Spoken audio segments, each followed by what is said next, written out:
உன்னுடைய நினைவுகள் என்னுடைய நினைவுகள் அல்ல. பூமிக்கும் வானத்துக்கும் எவ்வளவு உயரமோ அவ்வளவு உயரம் என்னுடைய நினைவுகளா இருக்குது. நீ உயரணுமா? நீ மேல வரணுமா?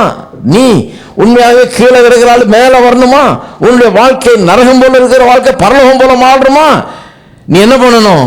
உன்னுடைய நினைவுகளை மாற்றி, என்னுடைய உயர்ந்த நினைவுகள், உயர்ந்த எண்ணங்கள் உன்னுடைய எண்ணங்களாக நினைவுகளாக மாறட்டும்.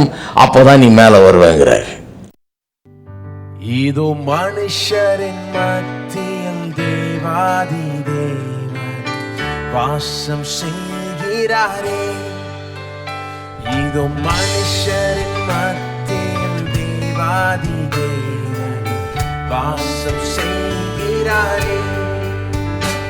இதோ மனுஷரின் மத்தியில் தேவாதி தேவன் வாசம் செய்கிறாரே. இதோ மனுஷரின் மத்தியில் தேவாதி தேவன் வாசம் செய்கிறாரே. தேவன் தாவரிக்கும் ஸ்தலமே தம் ஜனத்தார் மத்தியிலா. தேவன் தாவரிக்கும் ஸ்தலமே தம் ஜனத்தார் மத்தியிலா. தேவன் பாவர்கள் கண்ணீர் யாவையும் துடைக்கிறாரே. தேவன் தாமவர்கள் தேவராயிருந்து கண்ணீர் யாவையும் துடைக்கிறாரே. இதோ மனுஷரின் மத்தியில் தேவாதி தேவன் வாசம் செய்கிறாரே. இதோ மனுஷரின் மத்தியில் தேவாதி தேவன் வாசம் செய்கிறாரே. தேவ ஆலயமும் அவரே, தூய ஒளி விளக்கும் அவரே. தேவ ஆலயமும் அவரே, தூய ஒளி விளக்கும் அவரே. ஜீவனானி தம் ஜனங்களின் தாகம் தீர்க்கும் சுத்த ஜீவநதி அவரே. ஜீவனானி தம் ஜனங்களின் தாகம் தீர்க்கும் சுத்த ஜீவநதி அவரே. இதோ மனுஷரின் மத்தியில் தேவாதி தேவன் வாசம் செய்கிறாரே. இதோ மனுஷரின் மத்தியில் தேவாதி தேவன் வாசம் செய்கிறாரே. தஞ்சை CSI தூய பேதுரு ஆலயத்தில் போதகர் சாம்பி செல்லத்துரை பேசுகிறார். நாள் மார்ச் 29, 30, 31 மற்றும் ஏப்ரல் 1 ஆகிய நாட்களில் தினமும் மாலை 6:30 மணியிடம் CSI தூய பேதுரு ஆலயம் மானம்புச்சா தஞ்சாவூர் 1. மேலும் விபரங்களுக்கு கீழ்காணும் எண்களில் தொடர்பு கொள்க.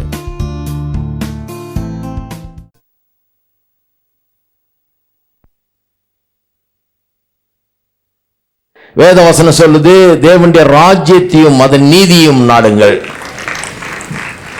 அப்பொழுது இவைகளெல்லாம் உங்களுக்கு கூட கொடுக்கப்படும். ஒரு கிறிஸ்தவன் என்ன ஒரு விசேஷமானவன். இவன் தேவனுடைய ராஜ்யத்துக்குள்ள இருக்கான். தேவனுடைய ராஜ்யம் இவனுக்குள்ள இருக்குது. வற்றாத ஜீவ ஊற்று போல ஒரு ராஜ்யம் அவனுக்குள்ள இருக்குது. தொய்வு ஏற்படாத ஒரு பொருளாதார நிலை அவனுக்குள்ள இருக்குது. தோற்று போக முடியாத ஒரு அப்படிப்பட்ட ஒரு பொருளாதார நிலை இங்க உள்ள இருக்குது. குறைவு இல்லாத ஒரு பொருளாதார நிலை உள்ள இருக்குது. பயப்பட அவசியம் இல்லாத ஒரு நிலை இவனுக்குள்ள இருக்குது. தேவனுடைய ராஜ்யம் இவனுக்குள்ள இருக்குது. பாருங்க, இவன் தேவனுடைய ராஜ்யத்தை சேர்ந்திருக்கிறதுனால இவன் பயப்பட வேண்டியதில்லை. இவனுக்கு தாழ்வு கிடையாது, தாழ்ச்சி கிடையாது, குறைவு கிடையாது, பஞ்சம் கிடையாது, பசி கிடையாது, பட்னி கிடையாது. இவனுக்கு அதெல்லாம் கிடையாது. இவனுக்குள்ள தேவனுடைய ராஜ்யம் இருக்குது. என்ன பிரச்சனை? இவனுக்குள்ள தேவனுடைய ராஜ்யம் இருக்குது, ஆனா இவனுக்கு அந்த புத்தி இல்லை. தேவனுடைய ராஜ்யத்தின்படி இவன் யோசிக்கிறது கிடையாது. கிறிஸ்தவன் என்ன பண்றான்? அவன் தன்னை இன்னும் இந்த உலகத்தில் இருக்கிறவன போலேயே தான் யோசிக்கிறான். அவன் டெய்லி பேப்பரை பார்த்துக்கிறான். எடுத்த உடனே நேரம் எக்கனாமிக் செக்ஷனுக்கு தான் திருப்புறான். நிறைய பேர் கொஞ்சம் படிச்சிருந்தா நேரம் அங்க திருப்ப வேண்டியது. அங்க திருப்பி அந்த ஏரோலாம் இப்படி காமிச்சதுன்னா இவன் இப்படி ஆயிடுறான். ஏன்னா அந்த இண்டெக்ஸஸ் எல்லாம் எப்படி காமிக்குது, எல்லாம் கீழே இருக்குது. இன்னைக்கு இவன் முகம் தொங்கிடுது, உள்ளம் தொய்ஞ்சு போகுது, அதைரியப்பட்டுறான். என்னடா இது போட்ட பணம்லாம் போயிடுச்சே, போட்ட காசெல்லாம் ஒன்றும் இல்லாமல் ஆயிடுச்சேன்னு. ஏன்னா இவன் புத்தி எப்படி இருக்குதுன்னா வெறும் இந்த உலகத்துக்கு அடுத்த காரியங்களே தான் யோசிக்குது. பூலோகத்துக்குரியவில்லை நாடாமல் மேலானவைகளை நாடுங்கள்னு வேதவசனம் சொல்லுது. அப்ப என்ன அர்த்தம்? நம்ம தப்பாவே எடுத்துக்கிறோம் அதை எப்பவுமே. என்ன அர்த்தத்தில் சொல்லி இருக்குது? இந்த பேப்பரை பார்த்து இந்த ஆரோவை பார்த்து அப்படியே கீழே பார்க்காத, டெய்லி இதை பார்த்து கொஞ்சம் இந்த ஆரோ எப்பவுமே மேல இருக்குது. இது எந்த காரணத்தை கொண்டு கீழே காமிக்கிறதே கிடையாது, இது மேலேயே தான் காமிச்சுக்கிட்டு இருக்கும். டெய்லி இதை பார்த்து டெய்லி இன்னும் அதிகமாய் தைரியம் கொண்டு டெய்லி தலையை நிமிர்த்தி. ஹலோ, தேவன் தலையை நிமித்துறவர். சில கிறிஸ்தவங்களுக்கு தான் யாரோ போயிச்சுட்டாங்க இப்படி இருக்கணும்னு. இல்ல கர்த்தர் தலையை நிமித்துறவர். கர்த்தர் குனியாதப்பா நிமிர்ன்றாரு. ஏன் குனிகிற? ஏரோ கீழே இருந்தா பரவாயில்ல, அது உனக்கு இல்லை, உன் ஏரோ மேல காமிக்குது. அதனாலதான் சொல்லியிருக்கு மேலானவைகளை நாடுங்கள். நீங்க யாரு, எந்த ராஜ்யத்தில் இருக்கிறீங்க, உங்களுடைய சலுகைகள் என்ன, உங்களுடைய பிரிவிலேஜஸ் என்ன, உங்களுடைய ஆசீர்வாதங்கள் என்ன, கர்த்தர் உங்களுக்காக என்ன வச்சிருக்கிறாரோ அதை நாடுங்கள்னு. அதனால்தான் அதை போதிக்கிறோம் பாருங்க. அப்ப பாருங்க, நாம இன்னொரு ராஜ்யத்தை சேர்ந்தவங்க, நம்ம புத்தி அதுக்கேற்ற மாதிரி செட் பண்ணணும். இப்போ எதை எடுத்தாலும் அந்த ராஜ்யத்தை தான் யோசிக்கணும். நான் அந்த ராஜ்யத்தை சேர்ந்தவன், நான் தேவனுடைய ராஜ்யத்துக்கு சொந்தக்காரன், அந்த ராஜ்யம் எனக்குள்ள இருக்குது. அந்த ராஜ்யம் வற்றாத ஒரு ஜீவ ஊற்று மாதிரி, அந்த ராஜ்யத்தில் குறைவில்லை, அந்த ராஜ்யத்தில் தாழ்ச்சி இல்லை. நான் பயப்பட வேண்டியதில்லை. என் ராஜா அவரு, என்ன ஆள்றவர் அவரு, என் வாழ்க்கை அவருடைய கையில் இருக்குது, நான் என்ன அவர் கையில் கொடுத்துருக்கிறேன். இருக்கிறீங்களா? இப்படி யோசிக்க ஆரம்பிச்சாலே பயம் ஓடிடும். பயம் ஓடிடும், தூக்கம் நல்லா வரும். ஹலோ, நிம்மதி இருக்கும், சந்தோஷம் இருக்கும். எப்ப? மனம் புதிதாகிறதுனாலே, மறுரூபமாகும் போது. மனம் புதிதாக வேணும், ரொம்ப அவசியம். அப்ப இந்த பூமியில் நாம் வாழ்ந்து கொண்டிருக்கிறோம். இப்ப வாழ்ந்து கொள்ளும் போது நம்முடைய மனதை அதுல செட் பண்றோம். எதுல? தேவனுடைய ராஜ்யத்துக்குரியவர்கள்னு. இப்போ அந்த அம்பாசிடர் எப்படி இங்க இருந்தாலும் அவன் என்ன நினைக்கிறான், இது ஒரு இதுதான், நான் ஒரு வேலையா இங்க இருக்கிறேன், ஒரு வேலையின் நிமித்தமா இங்க அனுப்பப்பட்டிருக்கிறேன், இங்க வைக்கப்பட்டிருக்கிறேன், என் கடமையை நான் செய்யணும், அவ்வளவுதான், எனக்கு எந்த பிரச்சனையும் இல்லை, எங்க நாட்டில இருந்தெல்லாம் வந்துடும் அப்படின்னு நினைக்கிறான் பாருங்க. அந்த மாதிரி நினைச்சுக்கிட்டே இருக்கணும். அந்த மாதிரி தான் வாழ்ந்து கொண்டே இருக்க வேணும். ஏதாவது தேவை இருக்கும் போது என்ன பண்ணணும்? அங்க கான்டாக்ட் பண்ணணும். ஐயோ இப்படி இருக்குது, இல்லை நீ வேற ராஜ்யத்துக்காரன், அங்கே கான்டாக்ட் பண்ணு. இல்லைங்க ரொம்ப நிலைமை மோசமா இருக்குது. இல்லை நிலைமை மோசம் இல்லை, தேவனுடைய ராஜ்யம் ஃபைனா இருக்குது, நல்லா இருக்குது, தேவன் நல்லா இருக்கிறார், சுகமா இருக்கிறாரு. ஹலோ, அவர் ஒன்றும் பயந்துகிட்டு இல்லை, அவர் ஒன்றும் ஸ்டாக் மார்க்கெட் இது வாசன் இல்லை, அவர் டெய்லி அவர் நல்லா இருக்கிறார், அவருக்கு கான்ஃபிடன்ஸ் இருக்குது, எல்லாத்தையும் மேலே கொண்டு வந்துட முடியும், நல்லா பண்ண முடியும். உங்க வாழ்க்கையை இருக்கிற நிலையிலிருந்து நல்லா தூக்க முடியும்னு அவருக்கு தெரியும், அவருக்கு கான்ஃபிடன்ஸ் இருக்குது. உங்களுக்கு இருக்குதா கான்ஃபிடன்ஸ்? உங்களுக்கு கான்ஃபிடன்ஸ் வர்றதுக்காக தான் கோயிலுக்கு வந்திருக்கிறீங்க. பேப்பர்லாம் வீட்டிலேயே படிச்சிட்டீங்க, அதனால தான் நான் பேப்பர் எடுக்கல. சிலர் பேப்பரை வச்சு பிரசங்கம் பண்றாங்க. நான் இன்றைக்கு நியூஸ் செய்தி இதை கொஞ்சம் பார்ப்போம், வேணாம் பார்க்க வேணாம், அது எப்பவுமே வர நியூஸ் தானே. இந்த நியூஸ் வேறங்க. இந்த நியூஸ் என்ன சொல்லுது? கர்த்தர் நல்லா இருக்கிறாரு, அவர் மாறாதவரா இருக்கிறாரு, அன்பு குறையாதவரா இருக்கிறாரு, வல்லமை குறையாதவரா இருக்கிறார், ஆற்றல் குறையாதவரா இருக்கிறாரு, அவர் அற்புதரா இருக்கிறாரு, அவரிடத்துல எந்த குறைவுக்குமே இடம் இல்லை, அவர் ராஜாவா உங்களுக்குள்ள இருக்கிறார், அவர் உங்களை ஆண்டு கொள்ளுகிறார் அப்படின்னு முதலே குனிஞ்சிருக்கிற தலைலாம் கூட நிமிர ஆரம்பிக்கிறது. இருக்கீங்களா? அப்ப தேவனுடைய ராஜ்யம்னா எங்க வருது பாருங்க. இது உள்ள இருக்குதுங்கிற அந்த மனப்பான்மை மாத்தணும். மென்டாலிட்டி முக்கியம் பாருங்க. அதான் பேசிட்டு இருக்கிறோம். மென்டாலிட்டி மாற வேணும். கிறிஸ்டியன்ஸ் என்னன்னா அவங்க மைண்ட் எல்லாம் எதுல செட் பண்ணிருக்காங்கன்னா அந்த உலகத்துக்குரிய காரியங்களை செட் பண்ணிருக்கிறாங்க. அதனால தான் இங்கிலீஷ்ல வரும்போது கொலோசியர் 3 பார்த்தோம் இல்லையா போனவர். இந்த கொலோசியர் 3ல பூமிக்குரியவில் அல்ல மேலானவையிலேயே நாடுங்கள்னு சொல்லி இங்கிலீஷ்ல வாசித்து பார்த்தீங்கன்னா set your mind not on things of the earth but on the things above. Set your mind, set பண்ணுறது. அது வழங்க அந்த இங்கிலீஷ் வழங்கெல்லாம் இருக்கும் இல்லையா? இங்கிலீஷே வழங்காத ஆளுகளுக்கெல்லாம் நம்ம ஊரில் அந்த இங்கிலீஷ் வழங்கும். மைண்டை எதில் செட் பண்ணணும்? செட் பண்ணுறதுன்னா என்ன? நிலையாக வைக்கிறது. மைண்டை எதில் நிலையாக வைக்கணும்? அப்படி இப்படின்னு இல்லாமல் ஒரே இதில் வைக்கணும். நிலையை எங்கே வைக்கணும்? அந்த மேலானவைகள் மீது மனதை வைக்கணும். எந்த மேலானவைகள் மீது? ஆண்டவர் யாரு? அவர் ஏற்படுத்தின ரட்சிப்பு எப்படி?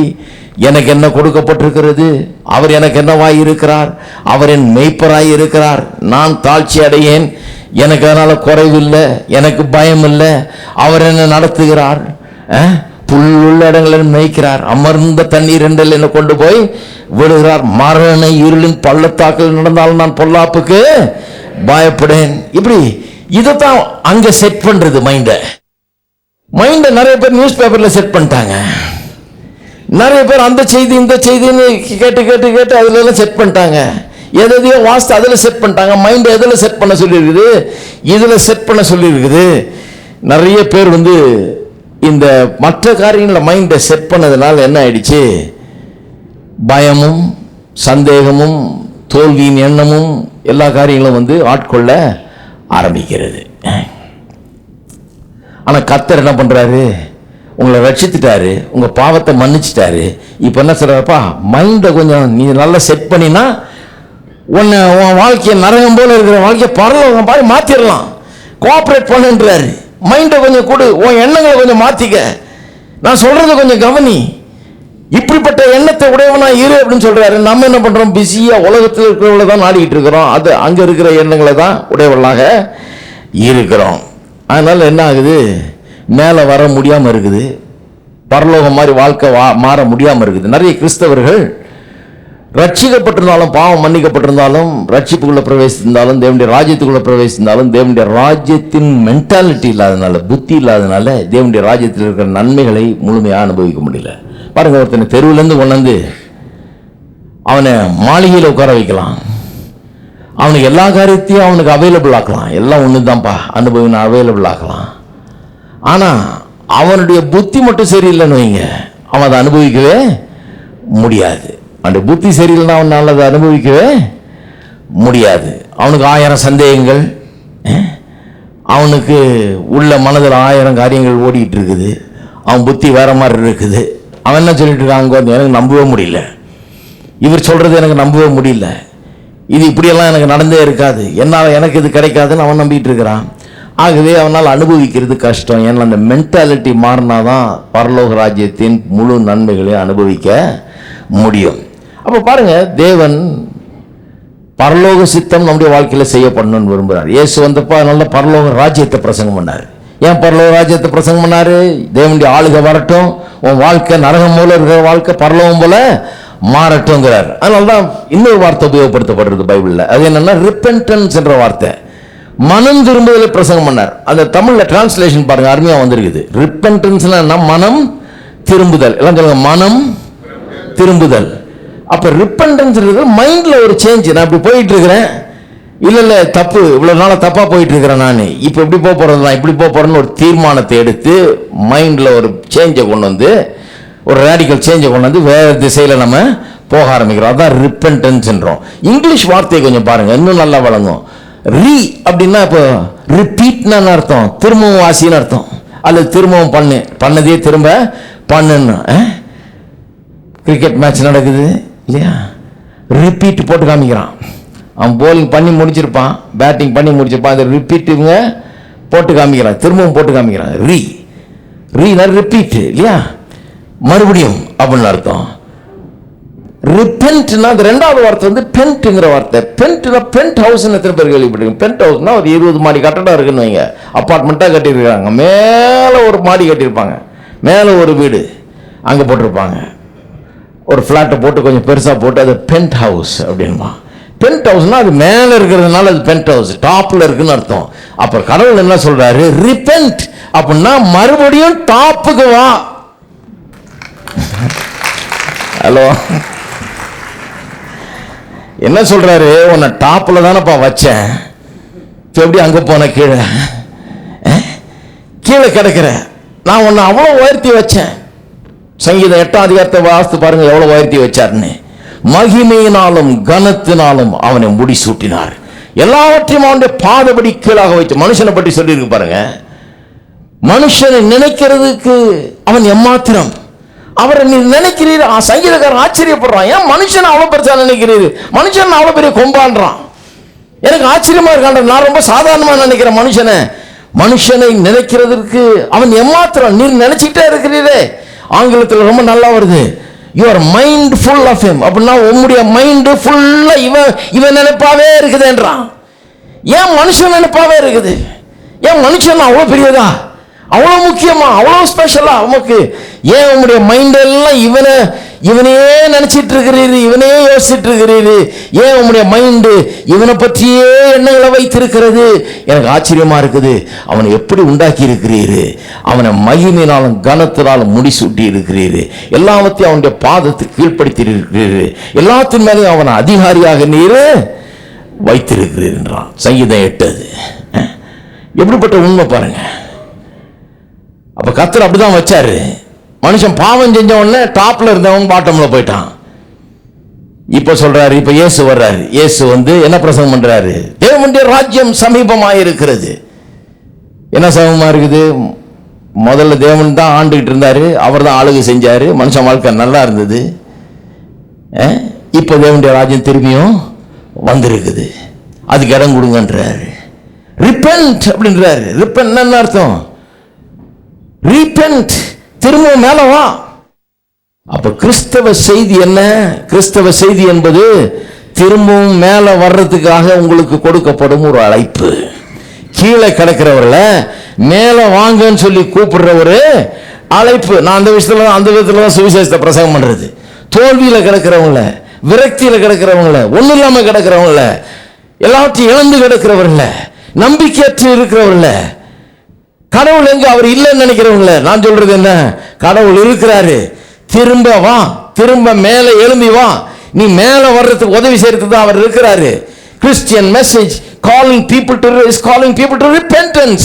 கிறிஸ்தவ செய்தி மனுஷனை திரும்ப மேலே வரும்படியாக அழைக்கிற ஒரு செய்தி. அவனை மேல எழும்பி வாங்குது, கீழே கிடக்கிறவனை மேல தூக்குது அவனை. அதான் கிறிஸ்தவ செய்தி. அப்ப கீழே கிடக்கிறவங்கள மேல தூக்கிட்டு வர்றதுக்காக தான் ரட்சித்திருக்கிறார்.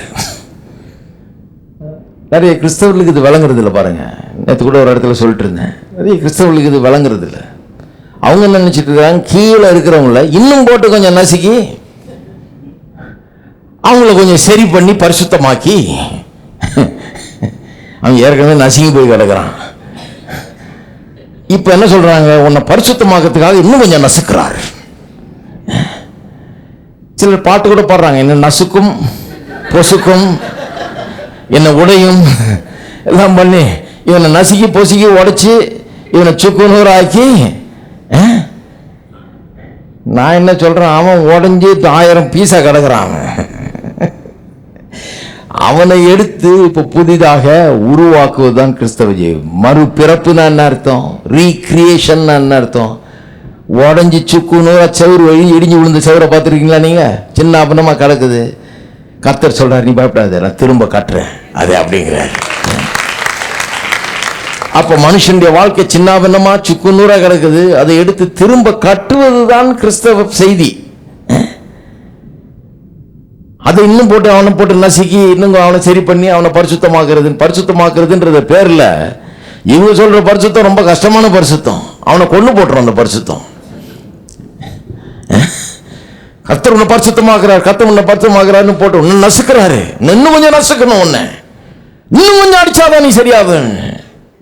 எனக்கு பயமா இருக்கும் அந்த காலத்துல. இவங்க சொல்றது கேட்கும் போதே கைகாலெல்லாம் நடக்கும். இன்னும் அடிக்கிறாரா, இன்னும் நசுக்கிறாரா, இன்னும் பொசுக்கிறாரான்னு. இன்னும் கொஞ்சம் அடிச்சாருன்னா ஆளு இருக்கிற உயிரை போயிடும். அந்த மாதிரி ஏற்கனவே அந்த நிலையில இருக்குது. நான் சொல்லுகிறேன், கர்த்தர் தூக்குறாரு. கர்த்தர் சொல்றாருப்பா, உன்னை நசுக்க விரும்பல, உன்னை பொசுக்கவும் விரும்பல, உன்னை இம்சை பண்ணவும் விரும்பல. உன் மனதின் எண்ணங்களை மாத்துன்னா நீ மேல வருவ.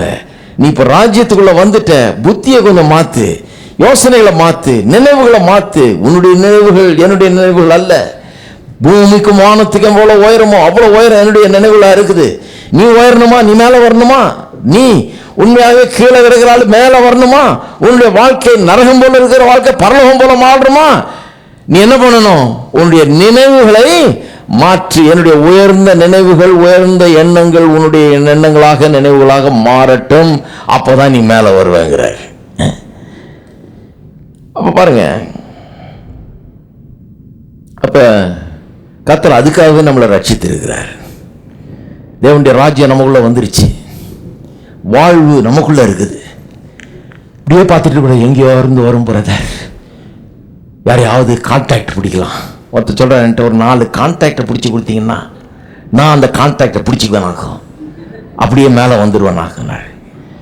பாருங்கள், மனுஷனுடைய எதிர்பார்ப்பெல்லாம் எப்படி இருக்குன்னா, எங்கேயோ இருக்குது கான்டாக்டு, அந்த கான்டாக்ட் அப்படியே பிடிச்சி அப்படியே தோத்திக்கிட்டு மேலே வந்துடலான்னு. கர்த்தர் இது சொன்னால் பிடிக்க மாட்டேங்குது பாருங்கள் சிலருக்கு. நான் சொல்கிறது ஊழியக்காரங்களுக்கெல்லாம் கூட சொன்னால் அவங்களுக்கு பிடிக்காது சில நேரத்தில். நான் சொல்கிறது கான்டாக்டில் இல்லை, இங்கே வச்சுட்டாரு கர்த்தர் உங்களுடைய நல்வாழ்வு. அதனால தான் சொல்கிறேன் கர்த்தர் நல்லவர்னு. அங்கே 4 கான்டாக்ட் கிட்ட வச்சாருன்னா 4 பேரும் சேர்ந்து உங்களை எட்டி உதைப்பாங்க. அவங்க எப்படி இருப்பாங்கன்னு சொல்ல முடியாது. அங்கே கான்டாக்டில் வைக்காம கர்த்தர் என்ன பண்ணிட்டாரு, நல்வாழ்வை தேவனுடைய ராஜ்யம் என்று சொல்லி உங்களுக்குள்ளே அதை வைத்துட்டாரு. இயேசு என்றைக்கு உங்களுக்குள்ள ராஜாவா வந்துட்டாரோ, உங்கள் ரட்சகரா வந்துட்டாரோ, அன்றைக்கு உங்களுக்குள்ள வந்துடுச்சு அந்த நல்வாழ்வு. இப்பொழுது நீங்க நல்வாழ்வை பெறதுக்கு அங்கே இங்கே தேட வேண்டியதில்லை, அது உள்ளே உங்களுக்குள்ளே இருக்கிறது. இதை கண்டுபிடிக்கணும். யூதாவின் ராஜசிங்கம் நீரே, அல்பாவும் ஓமேகாவும் நீரே, வல்லமை பேல ஞானம் மகிமையும் துதியையும் பெற்றுக்கொள்ள பாத்திரர் நீரே. யூதாவின் ராஜசிங்கம் நீரே, அல்பாவும் ஓமேகாவும் நீரே, வல்லமை பேல ஞானம் மகிமையும் துதியையும் பெற்றுக்கொள்ள பாத்திரர் நீரே.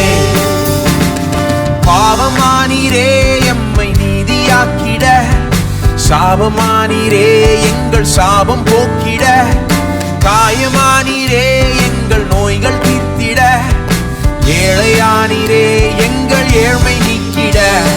பாவமானீரே சாபமானீரே சாபம் போக்கிட, காயமானீரே ஏழையானீரே நீர் என்றும் எந்த நல்ல மெய்ப்பர், என்னாலும் தாழ்ச்சி அடையேனே. அமர்ந்த தண்ணீர் பாசும் புல்வெளியில் என்னை மேய்த்து நித்தம் காக்கும் நல்ல தேவனே. நீர் என்றும் எந்த நல்ல மெய்ப்பர், என்னாலும் தாழ்ச்சி அடையேனே. அமர்ந்த தண்ணீர் பாசும் புல்வெளியில் என்னை மேய்த்து நித்தம் காக்கும் நல்ல தேவனே. பகைவர் முன்பாக பந்தி ஆயத்தம் செய்தி, என் தலையை எண்ணெயால் அபிஷேகமும் செய்தி. ஜீவனாலெல்லாம் நன்மை கிருபை தொடருமே, நான் கர்த்தர் வீட்டினில் நீடித்து வாழ்வேனே. பகைவர் முன்பாக பந்தி ஆயத்தம் செய்தி, என் தலையை எண்ணெயால் அபிஷேகமும் செய்தி. ஜீவனாலெல்லாம் நன்மை கிருபை தொடருமே, நான் கர்த்தர் வீட்டினில் நீடித்து வாழ்கிறேன். என் நாவு உந்தன் நீதியாயும், நாளெல்லாம் உந்தன் துதியாயும், ஓயாமல் போற்றி பாடும் குறைவை எல்லாம் நீக்கி போடும் கைவிடாத நல்ல தேவன். என் நாவு உந்தன் நீதியாயும், நாளெல்லாம் உந்தன் துதியாயும், ஓயாமல் போற்றி பாடும் குறைவை எல்லாம் நீக்கி போடும் கைவிடாத நல்ல தேவனே. உமது மகிமையின் ஐஸ்வர்யத்தின்படி என் குறைவுகள் எல்லாம் நிறைவாக்கும் தேவனே. யெகோவாயிரே நீ எந்த எல்ஷடாய், போதுமானவரிலும் மிகவும் அதிகமானவர். உமது மகிமையின் ஐஸ்வர்யத்தின்படி என் குறைவுகள் எல்லாம் நிறைவாக்கும் தேவனே. யெகோவாயிரே நீ எந்த எல்ஷடாய், போதுமானவரிலும் உந்தன் நீதியாயும் நாளெல்லாம் உந்தன் துதியாயும் ஓயாமல் போற்றி பாடும் குறைவை எல்லாம் நீக்கி போடும் கைவிடாத நல்ல தேவன். என்னாவு உந்தன் நீதியாயும் நாளெல்லாம் உந்தன் துதியாயும் ஓயாமல் போற்றி பாடும் குறைவை எல்லாம் நீக்கி போடும் கைவிடாத நல்ல தேவன். உமது மகிமையின் ஐஸ்வர்யத்தின்படி என் குறைவுகள் எல்லாம் நிறைவாக்கும் தேவனே. யெகோவாயிரே நீ எந்த எல் ஷடாய் போதுமானவரிலும் மிகவும் அதிகமானவர். உமது மகிமையின் ஐஸ்வர்யத்தின்படி என் குறைவுகள் எல்லாம் நிறைவாக்கும் தேவனே. யெகோவாயிரே நீ எந்த எல் ஷடாய் போதுமானவரிலும் உமது மகிமையின் ஐஸ்வர்யத்தின்படி என் குறைவுகள் எல்லாம் நிறைவாக்கும் தேவனே. யெகோவாயிரே நீ எந்த எல் ஷடாய் போதுமானவரிலும் மிகவும் அதிகமானவர். உமது மகிமையின் ஐஸ்வர்யத்தின்படி என் குறைவுகள் எல்லாம் நிறைவாக்கும் தேவனே.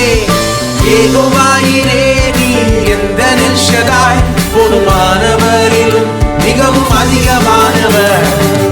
யூதாவின் ராஜசிங்கம் நீரே, அல்பாவும் ஓமேகாவும் நீரே. வல்லமை பலன் ஞான மகிமையும் துதியையும் பெற்றுக்கொள்ள பாத்திரன் நீரே. யூதாவின் ராஜசிங்கம் நீரே, அல்பாவும் ஓமேகாவும் நீரே. வல்லமை பலன் ஞான மகிமையும் துதியையும் பெற்றுக்கொள்ள பாத்திரன் நீரே. பாவமானீரே எம்மை நீதியாக்கிட, சாபமானீரே எங்கள் சாபம் நோக்கிட. காயமானீரே